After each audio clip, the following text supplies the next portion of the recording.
Eh bien, on était des centaines en seconde et on était 10 en terminale C. Si l'histoire, c'est juste apprendre des dates du passé, ça ne sert à rien pour la vie. J'avais surmonté un certain nombre d'obstacles qui étaient ceux que je vois aujourd'hui chez certains de mes étudiants de prépa. C'est le manque de confiance en soi.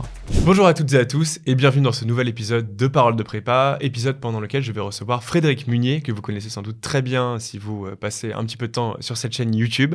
Avec Frédéric, on a parlé en quelque sorte 2 fois de la prépa, d'abord de sa prépa littéraire, que lorsqu'il était étudiant dans les années 90, et puis évidemment dans un second temps de la prépa qu'il a connue cette fois-ci en tant qu'enseignant. Et ensemble, nous avons également parlé de son parcours un petit peu plus dans son ensemble, mais aussi de sa perception de l'éducation en France, de la classe préparatoire, et puis de cette voie de réussite à laquelle il est extrêmement attaché. Donc voilà, j'en dis pas davantage et je vous laisse découvrir ma conversation avec Frédéric Munier.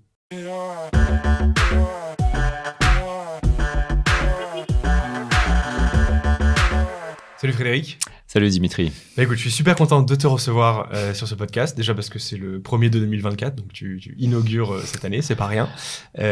Aussi parce que tu pourras nous parler de la prépa à 2 titres, en tant que prof, déjà forcément, ça c'est le plus récent, et puis aussi en tant qu'élève, puisque en des temps immémoriaux, a priori... C'est plus ancien. C'est ça, mais néanmoins tu as été... c'est au siècle dernier. Tu as été étudiant en classe préparatoire, et ce sera intéressant, parce que voilà, il y a déjà eu des trentenaires qui sont passés sur ce micro, mais pas des... Enfin, je le dis pas, mais des un peu plus âgés. Voilà, des un peu plus âgés, exactement. Et puis aussi parce que, avec toutes les interventions que tu peux faire sur le major prépa, sur les lives, pour les débriefs des concours, bien sûr, ou même sur les vidéos, forcément, tu commences à avoir tes petites renommées, et je pense que beaucoup d'étudiants seront contents de te découvrir un petit peu sous un autre aspect. Je te laisse te présenter dans les médias. Oui, écoute, je m'appelle Frédéric Munier, j'enseigne la géopo, je suis prof au lycée Saint-Louis à Paris, je suis aussi prof de géopo à Schema Business School, où je dirige maintenant depuis 2023 donc l'école de géopolitique, une structure destinée en fait à donner, à équiper les étudiants de grandes écoles qui ont fait de la géopo en approfondissement, et puis les autres, en fait, la majorité, avoir quelques notions sur le monde qui nous entoure. La géopo, c'est un petit peu... la discipline des mauvaises nouvelles. Oui, c'est vrai. C'est aussi une discipline qui aide à réfléchir, à penser l'action. Et c'est surtout pour ça qu'on en a besoin, je crois, en école de management. La géopolitique, c'est faire de la stratégie, hiérarchiser, penser, envisager. Voilà, donc c'est une discipline un peu large qu'on enseigne aujourd'hui. Mais comme tu l'as souligné, je crois que c'est un peu le but aussi de cette émission. J'ai aussi fait une prépa. Et ça m'a beaucoup aidé aussi, pour me dire quel prof j'avais envie d'être, mais surtout quel prof j'avais pas envie d'être non plus, ce que j'avais envie de produire, de reproduire vis-à-vis de mes étudiants, en fait. Oui, on reviendra sur la géopolitique, qui est évidemment une grosse partie de ta vie professionnelle et même de ta vie tout court. Et puis sur la prépa aussi, déjà parce que c'est le sujet du podcast, mais aussi parce que également elle a pris une place prépondérante dans ta vie. Si on remonte un tout petit peu en amont, est-ce que tu peux nous dire un peu quel élève tu étais, où tu as grandi, dans quel contexte, est-ce que le côté scolaire dans lequel tu baignes aujourd'hui, c'était quelque chose qui était déjà un peu ancré en toi dès le départ ou pas du tout? Oui, alors c'est oui et non en fait. Je viens d'une famille plutôt d'enseignants, c'est vrai, ma mère était institutrice, on disait comme ça à l'époque. Mon père était musicien en orchestre symphonique et prof de musique aussi. Mais je n'ai pas fait l'école alsacienne. Et à vrai dire, je n'ai pas passé ma vie dans 1 ou 2 arrondissements parisiens. Moi, je viens de Lorraine. Je suis né durant la crise industrielle, en fait, dans la Lorraine, donc des mines de fer, de la sidérurgie qui était en crise, etc. Et ma mère était institutrice à l'école du quartier de la Mine, en fait. Et donc, c'est là où je l'ai accompagnée, alors que mon école aurait pu être autre, moins populaire. Elle a choisi de m'amener, c'était plus pratique finalement à son école, et donc c'est quelque chose dont je me félicite, en tout cas j'en suis heureux plutôt que m'en féliciter. Moi, mes copains étaient fils d'ouvriers, fils de mineurs. Pour te donner un exemple, on a été 3 de ma classe d'école primaire finalement à aller au-delà du bac. 3 sur une vingtaine, tu vois. À une époque où il n'y avait pas non plus tout le monde qui avait le bac. Oui, mais enfin, quand on même, commençait déjà à entrer dans une dynamique de forte massification. Donc voilà, l'idée, par exemple, de faire une classe préparatoire, je l'ai pas eu. J'ai eu par hasard un professeur de terminale qui avait fait une hypocagne et qui était, je crois, le seul de mes enseignants à avoir connu le système des classes préparatoires. Et absolument par hasard, en discutant avec lui, j'ai trouvé ça intéressant et il m'a aidé à monter mon dossier. Ouais. Donc, je suis quelque sorte une sorte de survivant là-dedans. Donc, ça a été important dans ma construction, je crois, parce que Je sais d'où je viens, en fait, hein, et je sais combien je suis redevable à la structure. Pour moi, la classe prépa et mes études n'ont pas été une validation de mon niveau social. Ça a été vraiment une forme d'élévation, en fait, hein, intellectuelle aussi. Et tu penses que ça t'a armé quelque part? Enfin, je veux dire, les gens que tu côtoies aujourd'hui, bon, à Saint-Louis, voilà, il y a peut-être un public. Bon, forcément, il n'y a pas que ça, mais il y a quand même une grosse partie, on va pas se mentir, des étudiants qui viennent d'un milieu plutôt favorisé, ou du moins, CSP+, oui. voilà, où il n'y a pas d'asymétrie d'information, où ils sont déjà informés de ce qu'est la classe préparatoire relativement tôt, ce qui n'était pas ton cas. Est-ce que malgré tout, tu vois des forces ou des atouts dans le parcours que tu as pu avoir? Oui, bien sûr. Alors, on est ce que la vie a fait de soi, et donc je ne peux pas me renier, par exemple. Je ne fais pas partie... je pense immédiatement, on parle de choses assez importantes là autour du micro. Je ne fais pas partie de ces ministres bien nés, passés par les classes préparatoires des lycées de la montagne, et puis une fois ministre de l'Éducation nationale qui va mettre fin en prépa, c'est-à-dire ils veulent mettre fin à ce qui les a rendus possibles. Non, moi je suis extrêmement redevable à cela. Sans ça, je ne sais pas ce que je ferais d'ailleurs. Bon, je ferais sûrement d'autres choses, mais en tout cas, la personne que je suis aujourd'hui, je la dois en très très grande partie à ce que j'ai fait entre 18 et 21 ans. C'est-à-dire j'ai été au contact de profs dont certains étaient exceptionnels, d'autres moins, mais des profs globalement dévolus, voulant nous faire réussir, communiquant leur passion pour les savoirs qu'étaient les leurs, nous poussant également à davantage travailler, à assimiler, à réfléchir, absolument pas à nous formater, mais au contraire à nous donner à penser, hein. Puisque je l'ai précisé rapidement, mais j'ai fait des classes préparatoires à langue littéraire à Hippocagne-Cagne, moderne à l'époque, ça serait Lyon aujourd'hui, hein. À l'époque, c'était pas encore à Lyon, c'était à Paris, à Fontenay-Saint-Cloud. Mais voilà, donc je crois que savoir d'où on vient, pas en avoir ni en tirer une gloire particulière, ni de honte, hein, c'est important dans sa construction. Je sais que je suis ce qu'on appelle en sociaux un transclasse, hein, un transfuge de classe. Un transfuge de classe. Hein, je suis né quelque part dans un milieu, je suis ailleurs aujourd'hui. Mais je pense que c'est une force, d'abord parce que, par exemple, le peuple, on sait ce que c'est pas une entité abstraite dont on parle, qu'on représente. C'est quelque chose que je trouve un peu dommageable aujourd'hui dans une partie de nos élites, enfin, qui gouvernent un peuple qu'ils ne connaissent pas, qui sont passés par des écoles qui ne sont pas l'école du peuple, etc. Et je crois qu'il est quand même difficile aujourd'hui d'appréhender des situations complexes si on a une vision... et c'est pas de sa faute, c'est le choix des parents, mais des parents qui nous ont surprotégés. Un peu étriqués, ouais, c'est ça, dans un milieu. Alors étriqués, peut-être, oui, en tout cas très limité.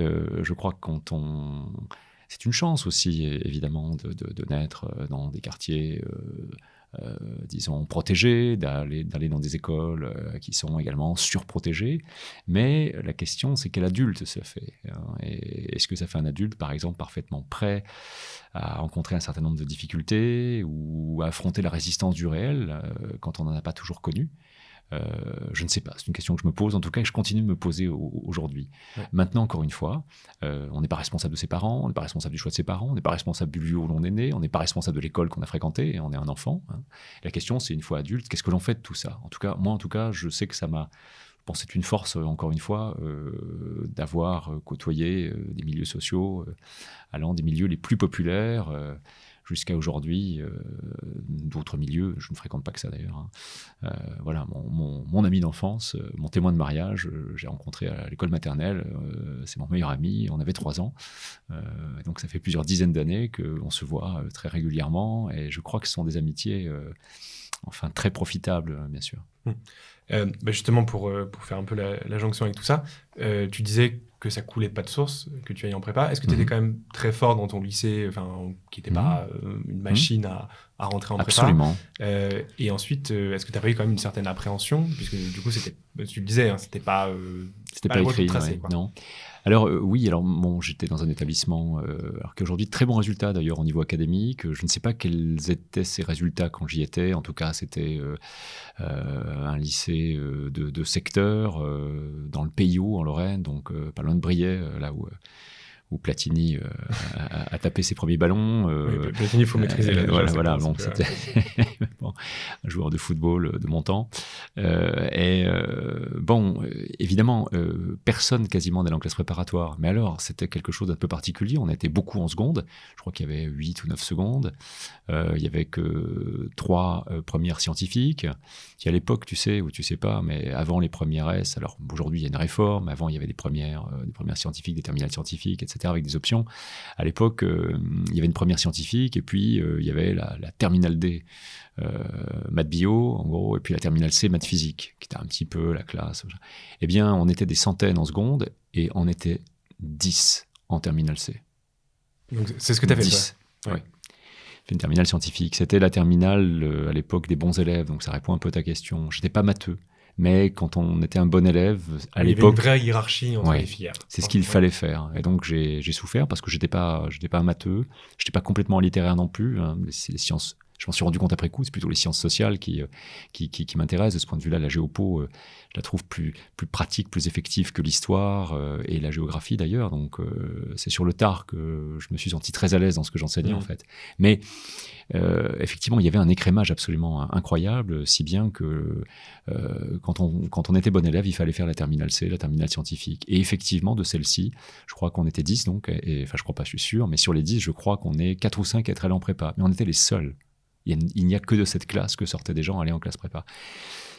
Comme je ne connaissais que les prépas scientifiques, je connaissais maths sup, maths spé, je ne savais pas qu'il y avait d'autres prépas. Et c'est en rencontrant un professeur d'histoire de terminale, absolument par hasard, comme je te le disais, qu'il m'a dit, mais il existe un peu l'équivalent dans les matières littéraires. Ça m'a semblé incroyable. J'ai fait des demandes. J'ai été pris donc à la prépa de Nancy, hein, puisque c'était là. Il y avait deux grandes villes. Hein, il y a deux grandes villes en Lorraine, Metz et Nancy. Et voilà, Nancy était en Meurthe-et-Moselle. Voilà, j'y avais des attaches familiales aussi. Une partie de ma famille provenait de là. Et voilà, je me suis retrouvé donc en Hippocagne. En septembre 90. Ça y est, le chiffre est lâché, quoi. 90. Voilà. Alors, dans une classe, effectivement, c'était pas donné. Je n'imaginais pas ce que c'était. En plus, il y avait deux Hippocagnes, une classique, une moderne. J'avais reçu la liste de lecture des classiques et j'étais en moderne. Donc, le jour de la rentrée, les profs nous demandaient si on avait bien lu les ouvrages qui ne me disaient rien. Effectivement, l'administration s'était trompée dans la liste des ouvrages à lire pendant les vacances.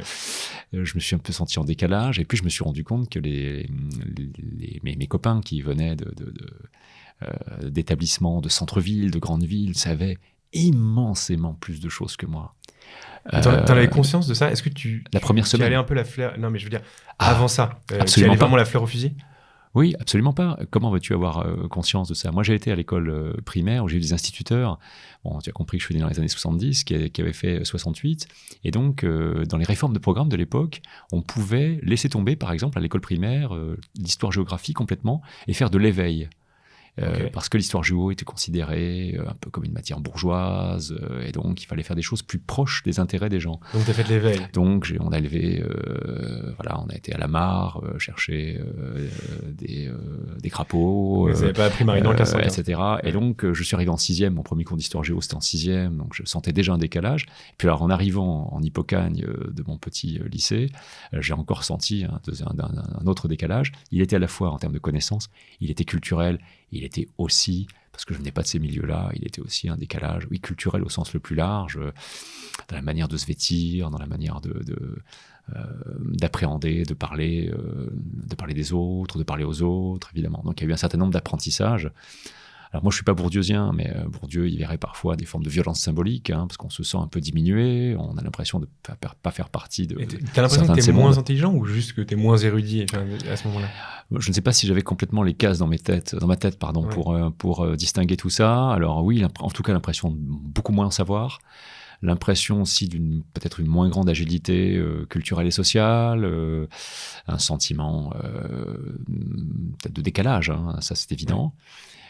Alors, fort heureusement, qui a disparu en un bon semestre de travail acharné.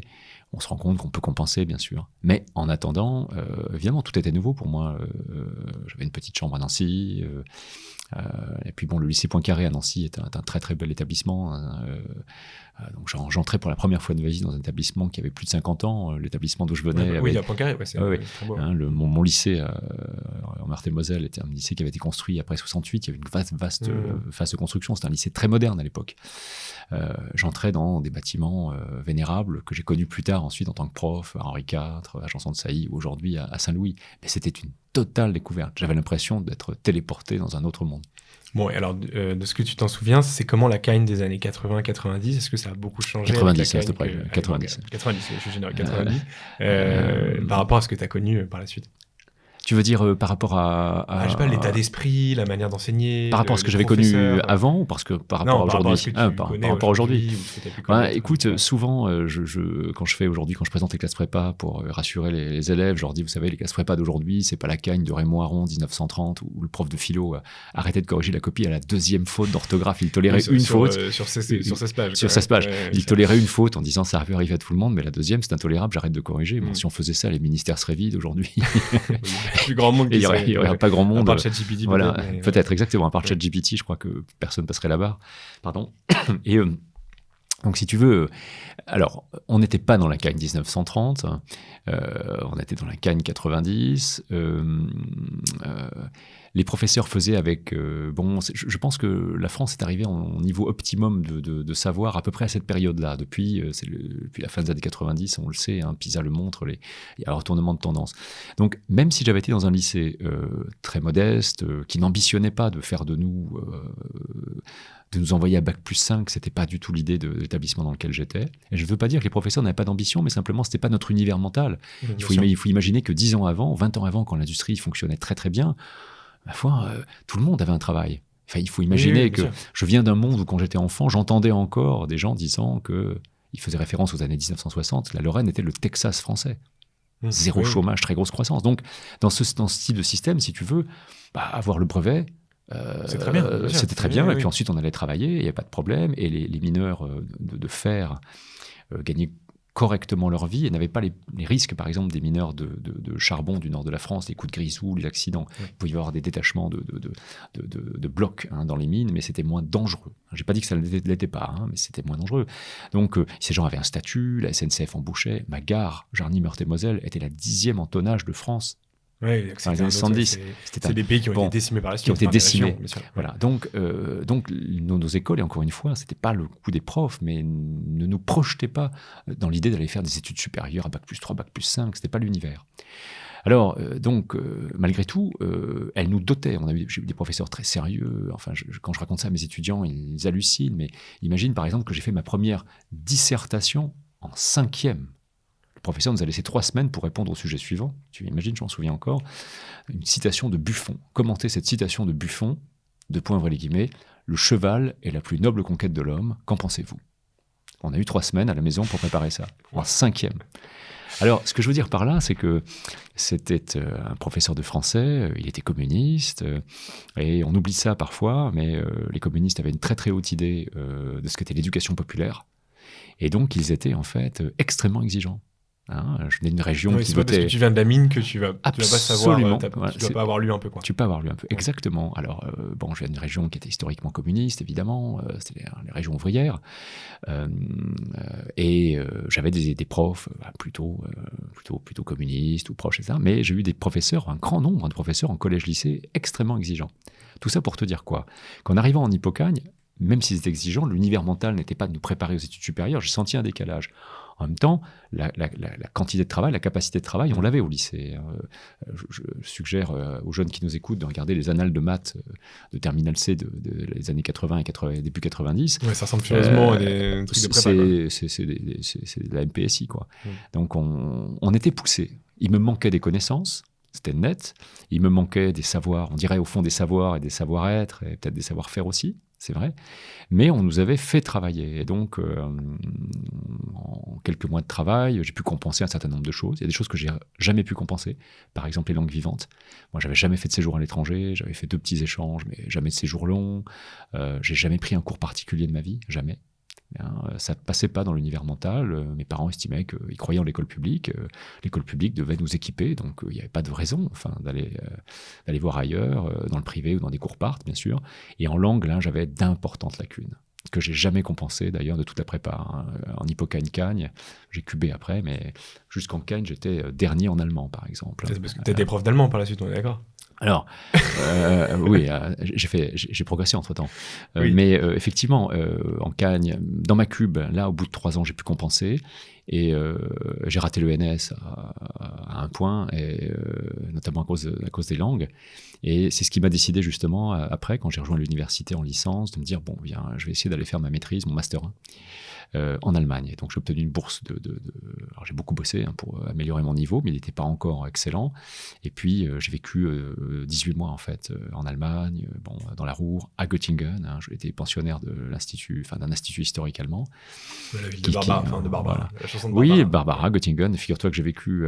c'était une vieille dame qui avait une grande maison. Elle était veuve, elle louait des chambres dans sa maison. J'étais avec 3 étudiants allemands, on était 4. Et elle avait entendu Barbara à Göttingen, chanter sa chanson Göttingen. Elle était amoureuse à l'époque d'un Allemand, Barbara. Et elle avait composé cette chanson pour essayer de suturer les plaies de la Seconde Guerre mondiale. Tapez ça sur YouTube, les jeunes. Voilà, Göttingen, Barbara. C'est très très beau. C'est une belle chanson d'amour. Donc si tu veux, le projet de faire de l'allemand, il a été de compenser ce qui a été une de mes faiblesses entre 18 et 20 ans, qui était une médiocre maîtrise des langues étrangères. Il faut dire que les versions en Cagne sont difficiles, c'est très littéraire. Et donc, j'ai vécu 1 an et demi là-bas. Ensuite, j'ai fait un séjour pour me former en tant que professeur agrégé d'histoire, enseignant en allemand, ce qui m'a permis ensuite d'enseigner en section européenne. À partir de quel moment tu étais certain que tu voulais devenir professeur plus tard ? C'est quelque chose que j'ai senti très jeune, peut-être dès la fin du lycée, que je voulais transmettre. D'accord, donc dès la Cagne, en fait, tu avais déjà cette fibre. Oui, de transmission. Alors, sous une forme ou une autre, être professeur, oui, bien sûr, mais je crois que... Je crois, et ça je le dis à tous les jeunes qui sont là, qu'ils ne seront pas profs, la plupart des jeunes qui passent par nos prépas ECG, mais en tout cas l'idée de transmettre ce qu'on a appris, que ce soit des expériences vécues sur la vie, que ce soit des expériences de travail, c'est fondamental, parce que tu connais cette phrase de Bernard de Chartres, un intellectuel, on aurait dit, du XIIe siècle, qui disait « Nous sommes des nains sur des épaules de géants ». On est des nains, on est tout petits, on a une vie qui est courte, mais on peut capitaliser évidemment les géants, c'est les expériences du passé. Et si on veut essayer de voir, parce qu'en étant sur leurs épaules, on voit plus loin qu'eux, si on veut voir, et si les jeunes générations veulent voir plus loin que les anciennes, elles doivent s'adosser au passé. Et donc il faut qu'à un moment donné, qu'il y ait des gens qui transmettent.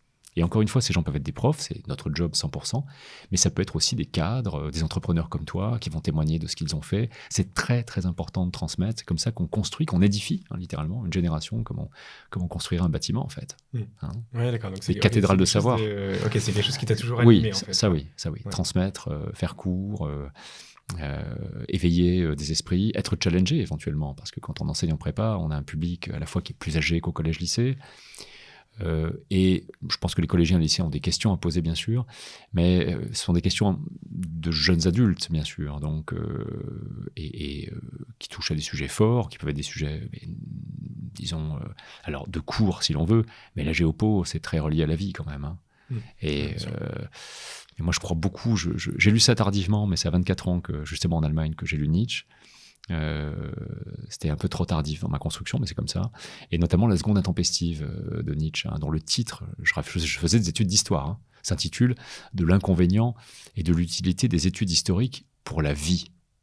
Donc le titre semble suggérer que les études historiques pourraient être un inconvénient pour la vie. Et c'est ce que dit Nietzsche. Nietzsche dit, et ça m'a ouvert les yeux, si l'histoire c'est juste apprendre les dates du passé, ça ne sert à rien pour la vie. L'histoire vise à comprendre le présent et agir. Et éventuellement anticiper le futur. Anticiper, agir. Et en tout cas, être dans le fait de voir ce qu'il y a après. Et la transmission, c'est quand même ça. On est là pour transmettre des choses, construire. En fait, on espère que les savoirs que l'on va donner aux jeunes vont les aider pour vivre. Pas vivre dans le passé et dans la nostalgie, mais vivre et agir. Ok, donc la transmission d'abord, l'histoire peut-être dans un second temps. Oui, absolument. Ça aurait pu être de la sociologie s'il y en avait eu, je pense. Ça aurait pu être de la géopolitique. À l'époque, c'est une discipline qu'on n'enseignait pas. Oui, c'était un mot même encore assez en 90, géopolitique, c'est 82-83 autour d'Yves Lacoste. Mais à l'époque, je ne sais même pas si j'ai entendu ce mot. Oui, aujourd'hui, on l'entend à tout bout de champ. Même, tout le temps. Même, je trouve, tout est géopolitique aujourd'hui. Le mot géopolitique aujourd'hui, il est omniprésent. Il absorbe même d'ailleurs des choses qui n'en sont pas. Un peu galvaudé. Il est un peu galvaudé des fois, il est mal utilisé, mais enfin, en tout cas, c'est un mot qui a eu du succès. Donc. Mais voilà, donc l'histoire est venue dans un deuxième temps. Il me fallait, je pense, un support de transmission. D'accord, donc je t'ai interrompu, mais donc Non, je t'en prie. tu es en Allemagne, 18 mois. Qu'est-ce que cette période t'apporte? Et ensuite, comment tu te retrouves à devenir prof? D'abord au lycée, je crois, et du coup ensuite en classe Oui, prépa. alors j'ai passé 12 mois d'un coup, alors entre la Ruhr et Göttingen, puis ensuite j'y suis revenu 2 ans après, donc en tout j'ai agrégé, disons que sur 3 ans j'ai passé la moitié de mon temps là-bas, à Essen dans la Ruhr, à Göttingen, à Berlin, à Francfort aussi. Donc des villes très différentes aussi. Il n'y a pas un pays anthropologiquement peut-être plus différent que l'Allemagne par rapport à la France, dans un rayon proche en tout cas, hein, bien sûr. Donc c'était une vraie expérience. Berlin Oui, c'est ça. Effondrement du mur, ça devait être. Et donc on en voyait encore toutes les traces. C'était un moment absolument passionnant. Hein. Berlin, c'était une ville, mais c'était 2 mondes encore. C'était une ville réunifiée, mais avec 2 mondes. Bon, aujourd'hui, c'est moins visible tout ça. Écoute, moi j'ai continué après la Cagne, puisque j'ai raté normal. À très peu, hein, mais... Et petite parenthèse, tu l'as vraiment mal vécu, cet échec? Si on peut appeler ça un échec, hein, mais je sais pas comment tu l'as perçu, toi. C'est un échec factuellement, bien sûr. Quand tu veux réussir un concours et que tu ne l'as pas, c'est un échec. Maintenant, je crois qu'on est construit... Moi, j'aime bien, j'ai découvert ça aussi après, mais les stoïciens, hein, lorsque tu as un obstacle sur ton chemin, cet obstacle définit le nouveau chemin. Et c'est comme ça qu'il faut prendre les choses. Là, on parle ici de la classe prépa. On a parfois des échecs, on vit des résultats comme un échec, etc. On n'a pas l'école qu'on voulait. Mais si on n'a pas l'école qu'on veut, ça définit un autre chemin. C'est le chemin qu'on va prendre et on va en faire quelque chose. Ça, je crois que c'est vraiment une leçon très fondamentale. Alors oui, sur le moment, évidemment. Ouais. D'autant qu'en plus, tu vois, c'est les petites histoires de la vie. Mais je cube et la 2e année, la note que j'ai eu au concours, la moyenne, m'aurait permis d'intégrer en première année. La barre était légèrement montée, de presque rien. Et elle m'a mis out. Tu dis que ça se joue à rien du tout. Ça se joue à un dixième. Voilà, j'avais 75 points, il en fallait 76 pour l'admissibilité. Alors ma force était l'oral et je me disais, bon, si je suis admissible à l'oral, ça va le faire, etc. Mais l'écrit est implacable, hein, bien sûr, c'est la règle. C'est la règle. Et malheureusement, on n'est pas en école de commerce où si on n'a pas normal sup, il y en a une autre, il n'y a rien d'autre. Et puis surtout à l'époque, maintenant, aujourd'hui, déjà les Cagnes vont en école de commerce, les Cagnes vont au CELSA, les Cagnes vont à Sciences Po, les Cagnes vont dans des écoles de traduction. Avant, de ce que je comprends, c'était t'as le l'ENS très bien et sinon, bonne chance. Écoute, c'est pire que ça parce que les écoles de commerce commençaient à s'ouvrir, mais simplement nos profs et puis nous avions à l'époque un certain dédain. C'est pas, on était des vrais littéraires. Et un jour, je me souviens qu'un représentant d'une école de commerce est venu à l'issue d'un de nos cours pour présenter son école. Tout le monde se levait et est parti. Donc tu vois, en plus, on était des petits cons. Voilà, on imaginait qu'on était dans le vrai savoir, etc., etc. Si les choses se reproduisaient aujourd'hui, je ne sais pas quel choix je ferais. Mais bon, c'est ainsi. Donc, mais c'était le tout début, effectivement. Il n'y avait pas de passerelle naturelle. Oui, bien sûr. Pas du tout. On n'imaginait pas. Donc c'était normal sup ou rien, c'est pas vrai, ou la fac. Hein, donc je suis allé en licence à Nancy où j'ai eu d'excellents enseignants. Une fac qui, pareil, préparait moins à l'agrégation, mais donnait on avait des enseignants exigeants. J'ai eu une excellente formation à l'université de Nancy 2. C'est là que j'ai rencontré un professeur qui, lui, revenait de 4 ou 5 ans, je ne sais plus, de direction de la mission française historique en Allemagne, à Göttingen, en face de l'Institut Max Planck. Les instituts Max Planck sont les grands instituts de recherche allemands. Il y en a dans tous les domaines, la physique, les mathématiques, l'histoire, donc à Göttingen. Et avec ce prof, on a sympathisé. Il est devenu mon directeur de master. Et voilà, il m'a envoyé donc étudier là-bas. J'ai eu une bourse de recherche en fait. On en tire des choses, tu vois, entre ce professeur de terminale d'histoire qui m'a indiqué que les hippocampes existaient. En Cagne, j'ai eu un prof absolument marquant en littérature, le prof qu'on aimerait tout savoir dans sa vie. Je ne sais pas si tu connais le cercle des poètes disparus. Oui, bien sûr. C'est le professeur Keating. Voilà, j'ai eu mon professeur Keating, prof de littérature en Cagne, un gars absolument exceptionnel.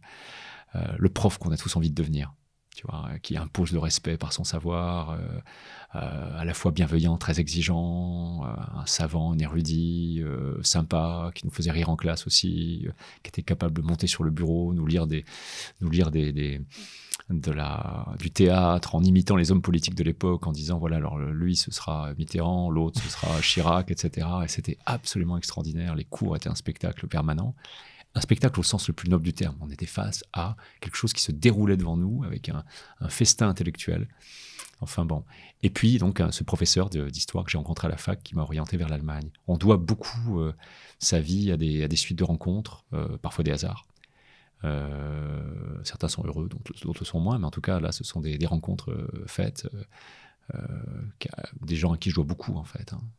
Ouais, ce que tu disais, c'est que l'Allemagne t'a aussi un peu décomplexé vis-à-vis de, de Oui. cet échec très relatif. Oui, alors, ouais, on revient dessus, tu as raison.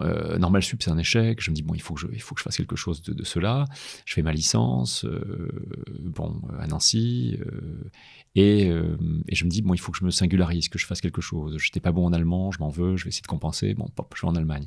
Et puis là, soudain, à l'Institut Max Planck, ce que m'a aidé l'année à l'étranger, je n'ai pas été rencontrer de nouvelles cultures. Hein. C'est pas comme ça que je dirais les choses, parce que c'est une vision très superficielle. J'ai vécu dans une culture. J'ai vécu 12 mois en Allemagne, immergé, quasiment sans français autour de moi. Très peu. En Allemagne j'ai vécu en Allemagne, en allemand, avec des chercheurs de très haut niveau. Et j'ai pu, à ma manière, c'est un peu grandiloquent, mais comprendre ce qu'avait ressenti Raymond Aron quand il avait fait son postdoc en Allemagne, ou Marc Bloch, le grand historien. L'idée que, pour un Français, à un moment donné, compléter son enseignement d'histoire, ça passait par les grandes études allemandes. J'ai rencontré des professeurs absolument exceptionnels, et l'Institut où j'étais, ça a fait tomber, finalement et complètement, le complexe social que j'avais. Pourquoi ? Parce que j'ai rencontré des gens absolument immenses. George Eggers, par exemple, un Américain qui était le premier Américain blanc à enseigner. Il était pro-Kennedy dans les années 60. N'oublie pas, on est en 93-94. Donc 30 ans avant, c'est la différence qui me sépare de ce moment-là d'ailleurs. Donc, il y a 60 ans maintenant, mais à l'époque c'était 30 ans avant. Eh bien, Eggers avait été le premier prof blanc à vouloir enseigner dans une école noire après la fin des lois ségrégationnistes. Oui, c'est ça. C'était à l'époque où Kennedy avait absolument. Il était démocrate et il voulait absolument participer lui-même, etc. Donc, il me parlait de ces moments où, accompagné par la police pour pouvoir rentrer dans l'école. Enfin, et donc, j'ai rencontré des gens de très très haut niveau. Une chose qui m'a frappé, notamment chez les Anglo-Saxons, c'est leur incroyable facilité de contact. Tu es à l'Institut Max Planck, il y a une cuisine, une TQ, où tu peux te faire un café. Tu y vas à 11h du matin, tu vois ce prof de renommée internationale, tu lui dis bonjour, et il te dit « Hey, how do you do? Great, let's talk », etc. Il s'en fiche de qui t'es. T'es boursier, t'es le nouveau jeune boursier, très bien, alors raconte-moi, etc. Tu fais ton travail sur quoi, intéressant, ou etc. Bon. Et donc, tu te dis, en fait, ces gens sont à la fois impressionnants par le cursus, par les diplômes, par les facultés américaines où ils enseignent, tu vois, de l'Ivy League ou à Chicago ou autre. Et puis, en fait, au contact, c'est très simple. C'est très simple. Ça m'a beaucoup décomplexé, en fait. Et ça m'a permis ensuite, l'année suivante, j'ai intégré le Paris 1, Panthéon-Sorbonne, me préparer la grecque, de l'avoir assez facilement du premier coup. Non pas par génie, mais parce que je crois que j'avais surmonté un certain nombre d'obstacles qui étaient ceux que je vois aujourd'hui chez certains de mes étudiants de prépa, c'est le manque de confiance en soi. Et on le sait tous, son pire ennemi, c'est soi-même. Des fois, on se dit « Non, ça, c'est pas fait pour moi, j'y arriverai pas, je ne le mérite pas, c'est pas mon monde, etc. » Et là, j'avais rencontré le monde d'en haut, et en fait, c'était des gens normaux. Je me disais qu'après tout, peut-être moi-même, je pouvais réussir. Il n'y avait pas d'obstacle à l'absence de réussite. En fait, j'ai vaincu un problème personnel, ce complexe parfois qu'on a de se dire qu'on n'est pas fait pour quelque chose, et je dois aller encore beaucoup à ces rencontres universitaires en fait. C'est drôle ce que tu dis, parce que on avait longuement parlé dans un autre épisode avec une fille qui s'appelle Yasmine, qui a intégré HEC par la suite, et d'un mot qui, je sais pas si tu connais cette expression-là, mais c'est devenu quelque chose de, un syntagme hyper fréquent maintenant, qui est le syndrome de l'imposteur. Oui, bien sûr. Ce que tu dis là. Oui, bien sûr. Et elle disait, mais moi en fait, quand j'étais admissible à HEC, je me suis dit, en fait, je suis une supercherie. Et ok, pendant l'écrit, c'est passé parce que je suis caché derrière ma copie, mais quand je vais me pointer à jouer en Joseph, ils vont voir. Ils vont s'en rendre compte que je suis un peu teuteux, quoi. Alors, et alors qu'elle est brillante, cette fille, mais bien sûr, mais persuadée de ça intimement, quoi. Alors ça, c'est effectivement la version moderne. Moi, j'ai pas ressenti le syndrome de l'imposteur. Je me disais simplement que je ne le méritais pas. Jusqu'à la maîtrise, au Master 1. Et puis après, je me suis dit, mais enfin, je suis avec eux, là, je participe. Alors, je suis dans mon bac à sable, mais dans la cour des grands, parce que j'étais un jeune étudiant, j'avais face à moi des profs de 40, 50, 60 ans, donc j'étais encore une fois dans le bac à sable. Je faisais des petits châteaux, des murailles, mais je les voyais, on discutait, ils me reconnaissaient comme tel. Et en fait, se faire reconnaître est très important quand on est jeune, parce qu'on se dit, après tout, peut-être qu'en fait, je le mérite. Donc, ça m'a permis de me débarrasser effectivement d'un syndrome, d'un complexe, tout simplement. d'un complexe, de là où l'on vient, de ce que l'on a fait, qui est extrêmement important. Je vois beaucoup de mes étudiants qui souffrent, pas parce qu'ils ont des problèmes intellectuels, pas parce qu'ils n'ont pas assez travaillé, mais ils se freinent eux-mêmes. Ils se disent que, comme le disait Yasmine, c'est ça ? Oui, Yasmine. Ils pensent qu'ils ne méritent pas telle ou telle école. Et ça, c'est quelque chose contre lequel il faut lutter. Vu la sélectivité en classe prépa, quand un dossier est accepté, c'est que les profs, nous, qui avons sélectionné le dossier, on pense que la personne peut réussir. Et si nous, on pense qu'elle peut réussir, il n'y a pas de raison qu'elle ne réussisse pas. C'est nous les testeurs. C'est nous les professionnels de la sélection. Donc si on sélectionne un dossier, c'est qu'on pense que la personne peut réussir. Et en travaillant, on peut tous réussir à son niveau, c'est évident. Mais justement, pour aborder cette deuxième partie de ce qui a été la classe prépa pour toi, à savoir de l'autre côté, ton métier à proprement parler, celui d'enseignant. Donc tu as l'agrég relativement, facilement, je sais pas si c'est le terme, mais haut la main, on va dire, entre grosses guillemets. Comment ça se passe pour toi ensuite et comment tu viens à intégrer in fine la classe préparatoire? Alors, je vais répondre par un poil de théorie. Ce qu'on sait aujourd'hui, c'est que dans la vie, on réussit parce qu'on a des compétences, c'est vrai. Mais tous les gens qui ont des compétences ne réussissent pas. Il y a le hasard joue un rôle important. Appelons ça le hasard, la chance, etc. Je ne crois pas au destin, pas du tout. Je crois que rien n'est déterminé par avance, mais il y a des hasards. Alors des hasards heureux, des rencontres, etc. Après, le fait que je maîtrise l'allemand a été un hasard parce que je voulais en quelque sorte me singulariser peut-être, puis aussi essayer de compenser ce que je ressentais comme une tare originale, c'est-à-dire cette absence de maîtrise de langue qui m'avait tellement pénalisé au concours. Bon, très bien, donc je maîtrise l'allemand. Je passe l'agrég et puis... l'agrég en histoire. L'agrég d'histoire, oui, tout à fait. Je fais mon stage à Orléans pendant 1 an, et puis au cours du stage, le ministère des Affaires étrangères monte avec le ministère de l'Éducation nationale, je crois que je ne me trompe pas en disant ça, un programme de formation de profs bilingues allemands. N'oublie pas, c'est le moment où sont créées les sections européennes, où on enseignait l'histoire en allemand ou en anglais, mais la France et l'Allemagne, ce sont les pays qui financent le plus les échanges bilatéraux dans le monde. Oui. Et le ministère se dit, on va former des profs. Et puis donc, ils font un appel au niveau national, et finalement, il y avait 14 places, et on a été 7, parce que presque personne ne parlait assez bien l'allemand pour se projeter dans cette formation. Donc, pendant mon stage d'agrég, j'ai quitté Orléans pendant 3 mois, j'ai passé 3 mois à Francfort, où j'ai suivi des cours d'histoire, de géographie, de sciences sociales, au fond de la classe, pendant 1 mois, et où j'ai donné des cours. J'ai enseigné la Révolution française et l'Empire à des jeunes Allemands. En allemand. En allemand, voilà. Et puis à la fin, donc, j'ai reçu un diplôme, si tu veux, une attestation en disant que j'étais capable d'enseigner l'histoire en allemand. Et finalement, cette maîtrise de l'allemand m'a permis de suivre cette formation, à l'issue de la formation, d'obtenir une certification, et à l'époque, de postuler ensuite pour des lycées un peu partout en France. Et voilà que je me retrouve donc à 25 ans dans Paris intramuros, alors que normalement, à l'ancienneté, c'est extrêmement difficile à avoir. Au lycée Paul Valéry. Et puis, 4 ans plus tard, une section européenne s'ouvre au lycée Henri IV. Je postule et je suis pris. J'étais le seul candidat, je crois, sur le poste. Okay. Donc je me retrouve à 29 ans, prof Henri IV. Pas rien, quoi. C'est rare d'être prof à Henri IV. La moyenne d'âge était de 54 ans à l'époque. Et j'étais le premier prof à demander un congé paternité à l'établissement. C'était jamais arrivé. Mon fils est né lors de la rentrée 2001. Et je retrouve Henri IV, un truc absolument incroyable. Le fameux professeur de Cagnes dont je t'ai parlé, qui était extraordinaire. Je l'ai eu en Cagnes en 92-93. Je suis nommé Henri IV en 2001 et entre-temps, il était devenu prof en classe prépa à Henri IV. Okay. Et je dis ça à tout le monde, donc là, je vais perdre des points en respectabilité, mais donc je le retrouve à la rentrée, il me dit « Meunier, qu'est-ce que vous foutez là ?» Alors je dis « Monsieur, j'ai été nommé. » « Oh non ! Oh, qu'est-ce que le niveau a baissé ?» Alors je lui ai dit « Ouais, non, arrêtez, quoi, pas vous, etc. » Voilà. Oui, il disait ça, il y avait un peu de premier degré. Ouais, non, mais c'est de la provoque, évidemment. Mais bon, peut-être aussi le pensait-il, il a lu mes copies, donc j'étais un bon élève, mais j'étais pas non plus toujours transcendant en littérature. Et on est resté très en contact, bien sûr. Mais ça donnait mon collègue. Alors, il était en prépa, moi, au lycée, mais... ça fait bizarre. Ça fait bizarre. Il donnait mon collègue 7 ans après, quoi, à peine. Ouais, c'est court. Et puis, je trouve que surtout, enfin, moi, c'est comme ça que je l'ai vécu. Tu vois, aujourd'hui, ma prof de prépa de géopo, Bien sûr. qui était ma matière préférée, je la connais très bien. On se tutoie. Ouais, on donc fait tu des travailles avec on fait Anne. des podcasts Et ensemble. voilà. Voilà, c'est super Et c'était il y a sympa. 7 ans. Exactement. Elle me raconte, voilà. Et c'est ça. Et ça, c'était. Et 7 ans avant, bah, j'étais son élève. Et mais dans ma tête, c'était un demi-dieu. Elle te Enfin, vraiment, disait, tu vois, dans ma tête, une le demi-déesse, soir, attention. Oui, une demi-déesse, pardon.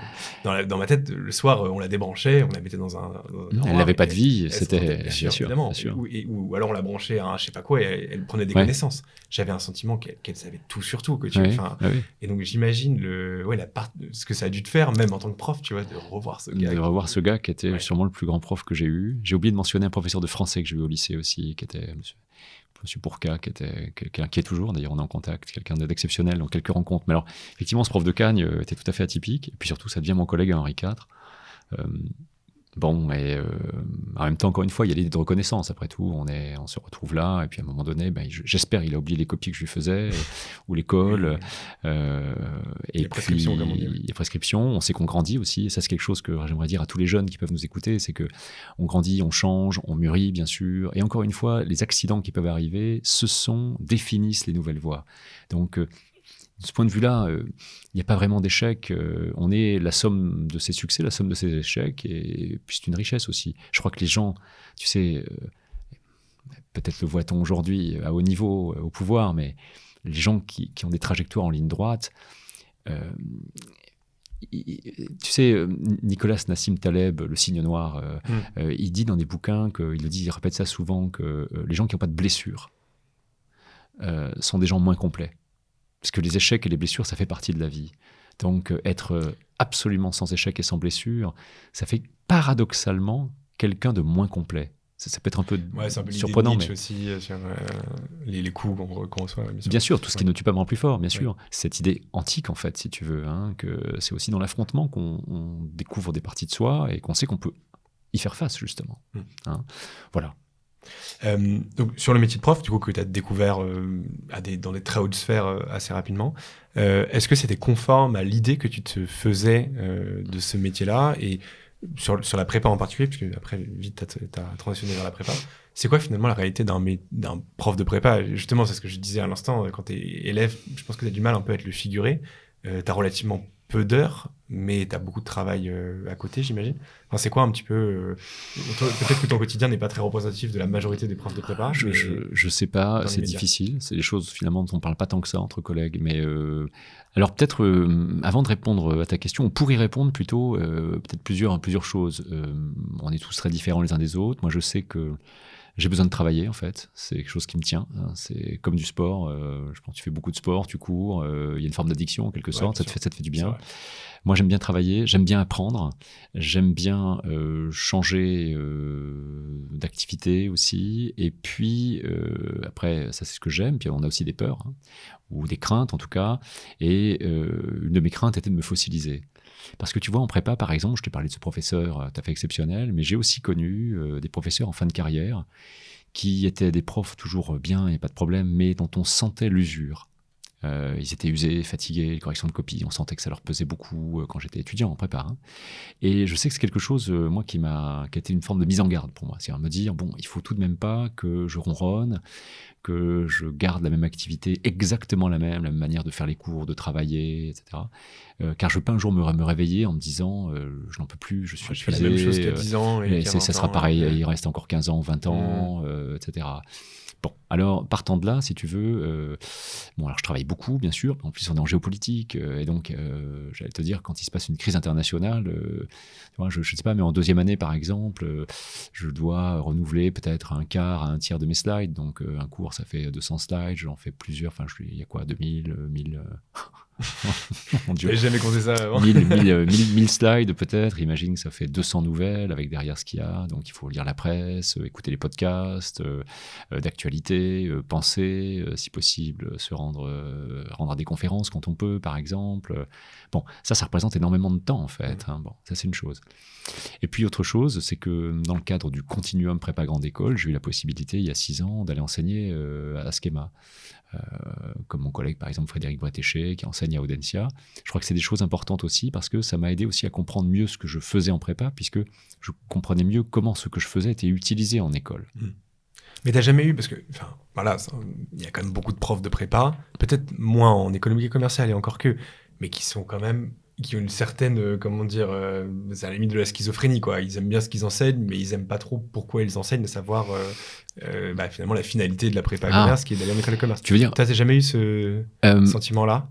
Non, parce que oui, je vois ce que tu veux dire. Nos profs, par exemple, j'avais certains professeurs, en tout cas pas tous, mais en Hippocane, qui enseignaient l'art pour l'art. Voilà, il fallait savoir la littérature et la philosophie pour la littérature et la philosophie. C'est quelque chose, je te dis justement, cette lecture de Nietzsche, parce que l'intempestive commence comme ça. Übrigens ist mir alles verhasst, was mich bloß belehrt, ohne meine Tätigkeit zu verstärken. Du reste, il m'est haïssable tout ce qui fait que m'enseigner sans augmenter mon activité vitale. C'est un Nietzsche dit, si c'est l'art pour l'art et que ça n'augmente pas ma capacité de vie, ça n'a aucune valeur. C'est quelque chose qui est extrêmement important pour moi. Et donc l'idée que ce que j'enseigne n'a pas seulement a de la valeur pour lui-même, c'est intéressant bien sûr, mais que si ça n'a pas la possibilité, la géopo, de montrer des schèmes de fonctionnement, des schèmes de raisonnement, de donner aux jeunes aussi la possibilité de se dire si j'avais été dans cette situation internationale, qu'est-ce qu'il aurait fallu faire? Et moi plus tard en tant que stratège dans une entreprise, dans un business, comment je vais faire? Comment est-ce que j'agis? Si je veux obtenir quelque chose de toi, est-ce que je vais utiliser la coercition? Est-ce qu'au contraire, je vais essayer d'utiliser l'influence?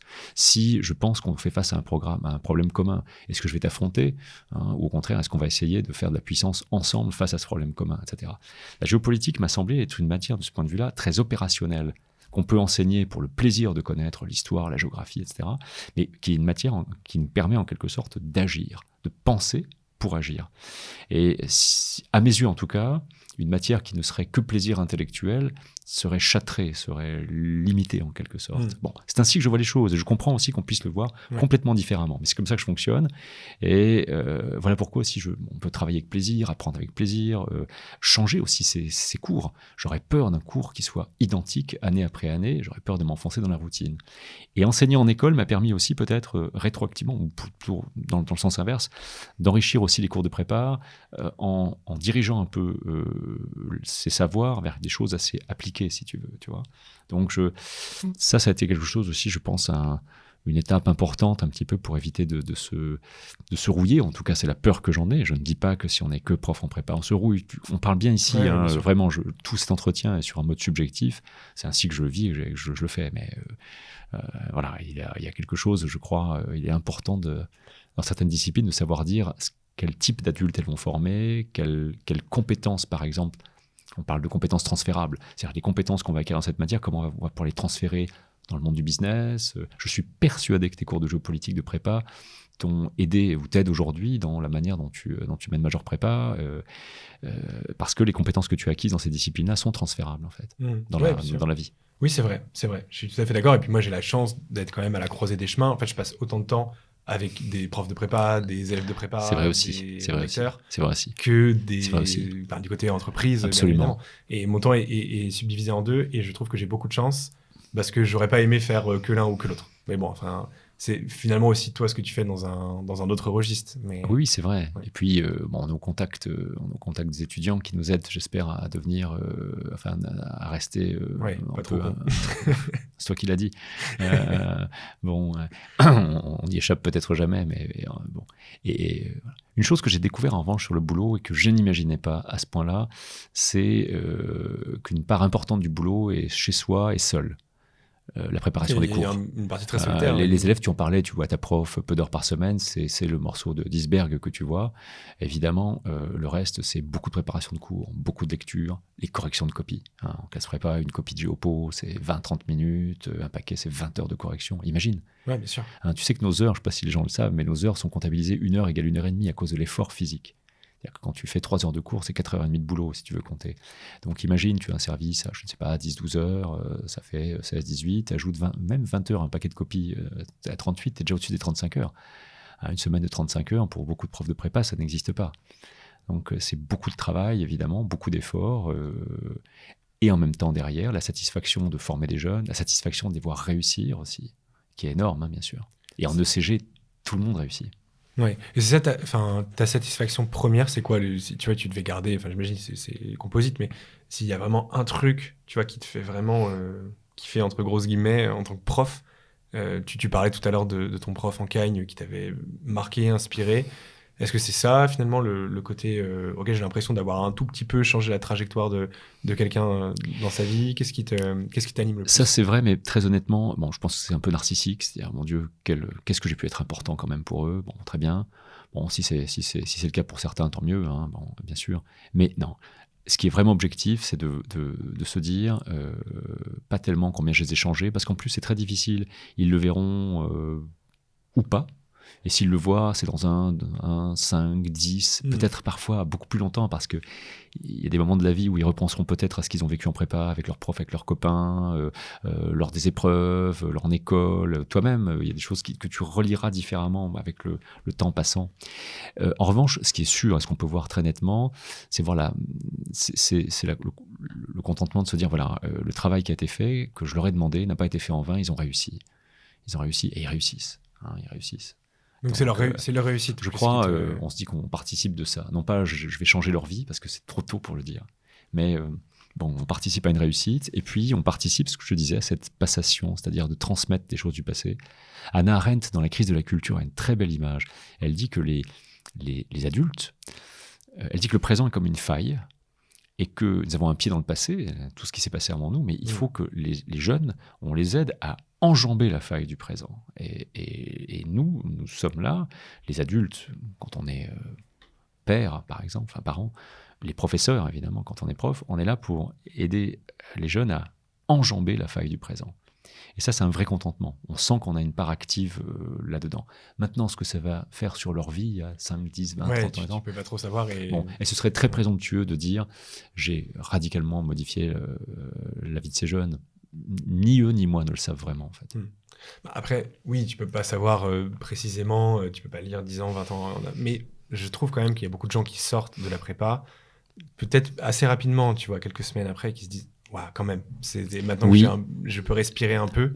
Alors, qu'est-ce que ça m'a transformé? C'est dû à la prépa, c'est dû au prof, c'est aussi dû à votre âge en prépa. C'est-à-dire que de toute façon, entre 18 et 20, 21 ans, on change incroyablement. Alors si en plus, on a la possibilité de changer dans un milieu intellectuel très porteur, un milieu qui est à la fois intello, exigeant, vous allez donner le meilleur de vous-même. Tu citais Nietzsche tout à l'heure, il y en a un autre mot de Nietzsche que j'aime bien, il reprend Pindare, hein, c'est son impératif catégorique, c'est pas l'impératif kantien, c'est deviens ce que tu es. Si l'école avait un projet, c'est qu'elle puisse faire devenir chacun ce qu'il a le potentiel de devenir. Un grand sportif, un prof de philo, un savant, un traducteur, je ne sais pas. Mais que ce que les gens... Et d'ailleurs, on a plusieurs potentiels en nous, on pourrait devenir plusieurs choses, mais qu'au moins l'école éveille des gens à une fibre en eux qui leur permet de devenir ce qu'ils sont. Je crois que c'est le projet le plus noble, bien sûr. Permettre l'accomplissement, pas le dépassement de soi. C'est un truc sur lequel j'insiste souvent, on ne se dépasse pas. On ne peut pas courir plus vite que ses muscles, ça s'appelle du dopage. On ne peut pas se dépasser, on peut se réaliser. C'est très différent. Et devenir ce que l'on est, c'est peut-être le projet le plus noble pour l'école, pour les profs, et la réussite la plus belle pour les jeunes. Si on revient à des considérations plus larges, forcément, j'ai pas envie de te poser une question trop tarte à la crème, mais la prépa est en délicatesse aujourd'hui, il s'est passé beaucoup de choses, il y a eu la réforme du lycée qui a pas mal impacté notamment la prépa ECG. De manière plus générale, il y a un discours selon lequel la prépa serait un peu dépassée. Bon, enfin bref, j'ai pas envie de rentrer non plus trop dans ces poncifs-là, mais comment tu juges et comment tu évalues un peu l'évolution de la classe prépa? Est-ce que tu es optimiste pour l'avenir? C'est quoi un peu ton sentiment, toi qui connais intimement la classe prépa depuis plusieurs décennies maintenant? Alors bon, le pessimisme de la raison, l'optimisme de la volonté, hein, c'est Gramsci. Moi, je crois pas du tout à tous ces discours sur la fin de. D'abord, en France, on est spécialiste, on a trop tendance à identifier les changements comme des fins. Si ça change, c'est foutu. Et enfin, ça change. Bon, la deuxième chose, c'est que les effectifs ont remonté cette année. Il faut quand même imaginer qu'on a perdu 40% du vivier de matheux. Il y a du discours de bashing partout. Et dans ce contexte-là, on arrive à remonter. Imagines-tu une entreprise qui perdrait 40% de son marché potentiel, de laquelle tout le monde dirait du mal, et qui prend plus 5% de croissance? Oui, c'est vrai, oui, bon. vu comme ça, bien sûr. Mais c'est comme ça qu'il faut le voir. Et donc, pourquoi aujourd'hui, quand je passe sur les salons, par exemple, pour expliquer ce que sont les classes préparatoires, les jeunes et les parents comprennent de plus en plus que le lycée a subi beaucoup de réformes. On sait que le métier de prof est de moins en moins attractif. Ils savent, on a perdu à peu près 1 an de niveau de maths en 10 ans. Et les parents et les jeunes aujourd'hui, pour un certain nombre, sont complètement conscients qu'il faut à un moment donné une sorte de correctif, une sorte d'ascenseur qui permette de restabiliser le niveau, de se développer, de s'étoffer, etc. Et je trouve beaucoup moins de mal qu'il y a 5, 6, 7, 8 ans à défendre le modèle des classes préparatoires, parce que de toute façon, dans tous les pays du monde, les 2-3 premières années d'enseignement supérieur sont des années généralistes qui visent à former, comme dit Edgar Morin, c'est l'intelligence générale qui résout des problèmes particuliers, et pas l'inverse. Le plus tôt, on se spécialise, on aura un job, mais le plus vite, on se ferme des portes aussi. Alors que le système prépa, dans sa formation générale, générique et humanistique, donne toutes les clés pour changer de job, évoluer, comprendre ce qui se passe, être smart en quelque sorte. Et aujourd'hui, on voit bien sur les salons que les différentes voies d'accès vers les grandes écoles de management, donc la prépa historiquement la colonne vertébrale, les bachelors ou les AST par exemple par la fac, eh bien, il est de plus en plus clair de distinguer les publics. C'est pas les mêmes publics. Et auparavant, les gens avaient l'impression que c'était la même chose, mais dans un cas plus facile, parce qu'on entrait directement dans l'école, par exemple en bachelor, et mais plus difficile pour la prépa. C'est pas du tout les mêmes finalités, en fait. La formation initiale est très, très différente, et ça, je vois bien dans les salons que les gens le comprennent maintenant aisément. La formation générale qui est donnée en prépa est unique. Et aussi, c'est la raison pour laquelle, même si on est diplômé, même si les diplômes sont les mêmes à la fin, les gens passés par la prépa ont plus de... Je ne dis pas que les autres n'en ont pas, bien sûr, mais en tout cas, la formation est faite pour donner plus de culture générale. Ça ne veut pas dire qu'on n'en a pas si on ne l'a pas fait. Oui. Elle est faite pour ça. Elle n'est pas faite pour donner immédiatement des savoirs en management, en stratégie, en marketing, qui sont très utiles, bien sûr. Mais, encore une fois, moi, je suis plutôt optimiste sur le fait que, de toute façon, dans la compétition mondiale, il faut des filières d'excellence. Et j'entends donc pas l'excellence de la naissance, les aristocrates et les eupatrides, mais une excellence par le travail. Excello, ça veut dire s'extraire, sortir du lot. Une excellence par le travail, tout simplement, une nation en a besoin. Une nation en a besoin. Donc, les classes prépa ne sont pas faites pour tout le monde.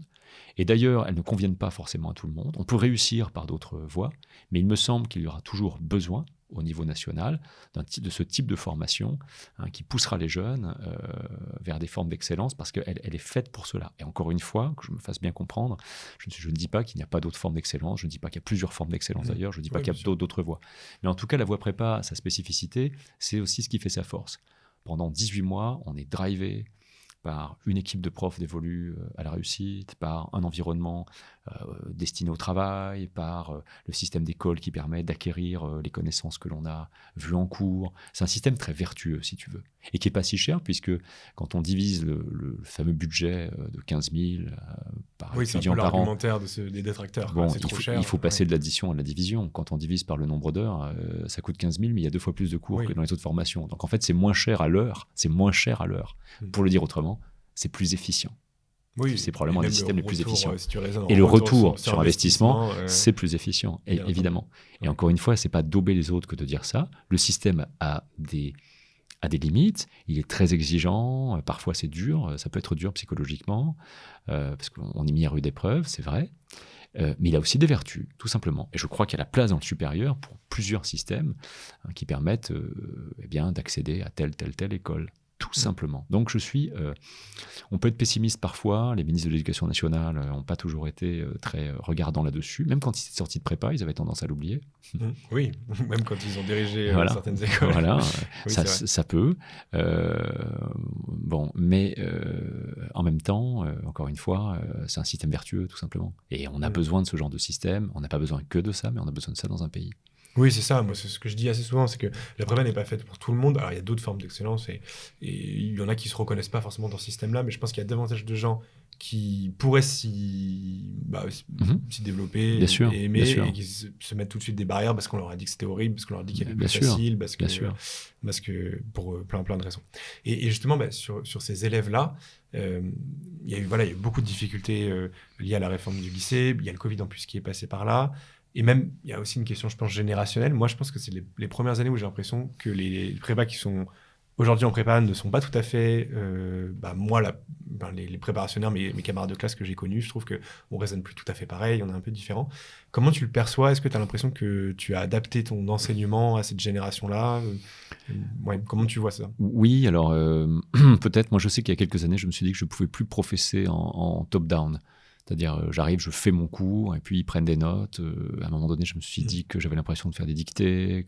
Et puis surtout que comme ils étaient rivés à ce que je disais, sans avoir le recul nécessaire pour l'absorber, donc je suis passé il y a quelques années en pédagogie inversée, vraiment. Donc il y a un fichier PowerPoint, le cours est dedans, je le donne à étudier à l'avance, et ça me permet dans le cours de revenir sur les points importants, d'approfondir, et donc de faire un cours plus dynamique et moins dicté. Voilà. En tout cas, c'est la manière dont moi j'ai résolu les choses. On peut tout à fait faire des cours magistraux classiques.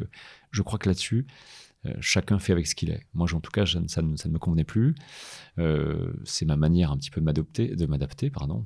Joli, c'est joli. Ça a été ma manière de m'adapter. Maintenant, on a des contraintes en prépa, il y a une grande délivrance de savoir, donc on est quand même obligé de donner du savoir. La question, c'est est-ce qu'on le donne de manière magistrale ou est-ce qu'on le donne un peu à l'avance? Est-ce qu'on pousse les élèves à faire du travail parfois en autonomie, en dehors des cours, en disant voilà, travaillez ici, écoutez tel podcast. Donc, on a une petite plateforme, on utilise Slack, bien sûr, en prépa. Et donc, lorsque j'écoute un podcast, alors j'en écoute plein. Et on peut pas. Ils font des maths, ils font de la culture G, ils font des langues, donc ils peuvent pas. C'est mon job d'écouter et de sélectionner. Et donc, lorsque je trouve par exemple un podcast absolument intéressant ou un article, je scanne l'article ou j'envoie le lien vers le podcast en disant voilà, celui-ci dure 5 minutes, écoutez-le, ou cet article c'est une page, vous verrez, c'est très clair sur telle question. Donc, il y a aussi, tu vois, ce contact en dehors du cours par lequel tu fais passer un certain nombre d'informations. Ça, c'est nouveau, ça n'existe. On ne pouvait pas faire ça il y a 10 ans en fait. Oui, c'est vrai. Rien que ça, au-delà des élèves qui ont changé, il y a le contexte global qui a changé. Et nous, on avait... En fait, c'était l'époque où tu n'avais même pas trop Internet sur ton... Non. Moi, à l'époque, on avait genre 1 giga, donc tu faisais pas grand-chose. Tu ne pouvais pas faire grand-chose, bien sûr. C'est ça. Et la plupart du temps, même, on laissait notre téléphone à l'internat. Et puis absolument. Ce qui est plus le cas non plus. Donc, il faut aussi s'adapter à... Alors, c'est le côté, parfois, ils peuvent te challenger parce que le chiffre que tu as donné, ils viennent de vérifier que... Moi, je m'appuie maintenant beaucoup sur eux. C'est-à-dire, quand je fais cours, parfois, il m'arrive de dire ah ben tiens, vous pouvez vérifier la date de tel ouvrage, ou tiens, voyons cet exemple ensemble, il est intéressant, faites-moi une recherche là-dessus. Et ensuite, on construit ensemble une fiche exemple avec quelques données. Tiens, monsieur, il y a ci, monsieur, il y a ça, tac, tac, tac. Et voilà, et on arrive à une fiche exemple en disant regardez, ensemble, on va construire un super exemple sur telle question, tel thème, telle donnée, telle ressource. Voilà. Donc, j'essaie en classe, autant que faire se peut, qu'on fasse de la construction un peu collective, puisque le savoir a été donné auparavant en termes de pédagogie inversée. Bon.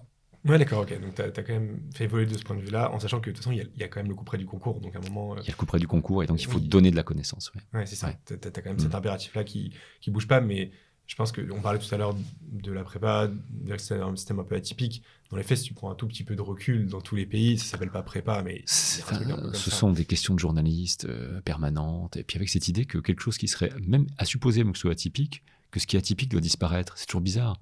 En général, c'est comme ça. Ce seul système, c'est le seul système dans le monde. Mais alors, est-ce qu'il va subsister? Enfin, on a envie de dire, mais je ne sais pas. Pendant très longtemps, la démocratie a été atypique dans le monde. Est-ce qu'elle doit disparaître? Enfin, c'est un drôle de raisonnement. Et là-dessus, en France, on est... c'est pas du tout comme ça en Allemagne. C'est pour ça que je te dis ça. On est toujours dans des drôles de raisonnements. Quand quelque chose change, ça disparaît. Si quelque chose est atypique, ça devrait disparaître. Mais enfin... l'atypisme, c'est l'essence même de la vie. Enfin, Oui, c'est vrai. Non, mais c'est vrai que c'est. Enfin, t'as même pas besoin de le préciser. Quand on dit, on est les seuls à faire ça, c'est sous-entendu. Ça va disparaître. Quelle drôle d'idée. La France a longtemps été une des rares républiques démocratiques en Europe, entourée de régimes autoritaires. Non. Ce sont des drôles de raisonnements, comme le raisonnement sur le comparatif des heures, du prix de la classe prépa. Il suffit de diviser par le nombre d'heures et par l'efficience, et en fait, c'est pas cher. C'est pas cher. J'avais 2 dernières questions à te poser pour terminer. Je t'en prie. Déjà sur la défense de la prépa, parce que du coup, t'es sans doute le prof aujourd'hui le plus actif sur ces sujets, qui est beaucoup dans les salons. On est plusieurs quand même. Bien sûr. On intervient à la PHEC, par exemple, l'Association des professeurs de prépa, en prépa EC, on intervient sur beaucoup de salons. Alors c'est vrai qu'à Paris, il y a plus de salons, donc qu'en province, plus de boulot. Par Et tu fais aussi par définition. Tu fais aussi beaucoup de vidéos chez Major Prépa, chez Totis, pour parler aux lycéens, pour parler aux étudiants de prépa. Qu'est-ce qui te motive là-dedans? Pourquoi c'est simple. J'allais leur donner du mal, mais c'est peut-être pas du mal. C'est simple. Tu oublies de préciser, comme ça, sans dire que tout ça est fait gratuitement. Ouais. Et pourquoi alors? Parce que j'ai un immense sentiment de redevabilité. On va finir par ce par quoi on a commencé, c'est-à-dire ma prépa il y a 30 ans. J'ai un immense sentiment de redevabilité à l'égard de mes profs, à l'égard de la structure classe prépa. Sans ça, ça m'a donné une colonne vertébrale, et moi je défends ce système parce que je le pense vertueux, je pense qu'il produit des individus larges d'esprit, j'espère en tout cas. En tout cas, c'est un acte de foi. Ouais, c'est ton sentiment. Un acte de foi. C'est un pari que l'on fait. Parce qu'on ne peut pas savoir. Peut-être que dans les élèves que j'ai, l'un ou l'une va devenir trafiquant d'armes un jour, je ne sais pas. Ouais, bien sûr. Bon, ou va mal tourner, c'est possible. Et d'ailleurs, dans tous ceux que j'ai dû avoir avec le temps, c'est très possible. Mais il y a le pari que ce type de formation va pouvoir équiper des jeunes et leur faire affronter. Tu sais, si je fondais un jour une école, je crois que je mettrais au fronton la devise. Alors, comme on n'a pas préparé cette émission, je cite de mémoire de Paul Valéry, il s'agit de faire de vous des hommes, il dit, qui pourront affronter ce qui n'a jamais été. Voilà. Et donc, quand on connaît le passé, quand on a une vaste culture, on est plus apte à affronter ce qui n'a jamais été, car le passé ne se reproduira pas. Le nouveau est, par définition, l'avenir, ce n'est pas la continuité du présent, c'est ce qui diffère du présent. Et je crois que la prépa fait partie de ces formations humanistiques et larges qui permettent d'affronter ce qui n'a jamais été, d'être non pas un sujet, mais un acteur. Et comme j'y crois, je défends le système. Une toute dernière question pour conclure cet épisode. Je pose toujours la même question. Ma couleur favorite est le bleu. Non, c'est pas ça. Non, c'est tout simplement qu'est-ce qu'on peut te souhaiter pour les années à venir. Je sais pas, de ne pas m'ennuyer en classe, de ne pas être blasé, tout simplement. Merci beaucoup, Frédéric, pour toutes tes réponses. Merci, Dimitri.